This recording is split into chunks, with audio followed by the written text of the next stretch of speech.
High everyone, हामी चाहिँ आज चिकन डिनर गर्दैछौँ। चिकन यो साग लगाएर बनाएको खाना चाहिँ डरलाग्दो छ है। फेरि मेरो चाहिँ हो बिरालोले लाग्न नसक्ने ड्याम्मै खाना खान्छु, अन्त बिमारहरू पनि लाग्दैन। डह्रो हुन्छ, बस्तीमा यस्तै खाने बानी हो, डह्रो हुन्छ। हामी सब्जी एउटै बनाइ खान्छ है, हामी दुई तिनवटा आइटमहरू बनाउँदैन हो।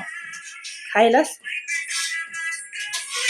यहाँनिर प्याज र डल्ले पनि छ, यहाँनिर मुला खच्चा छ, यहाँनिर पिउनु र पानी पनि छ।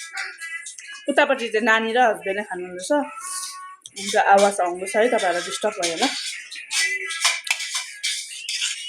यस्तै छ बस्तीमा।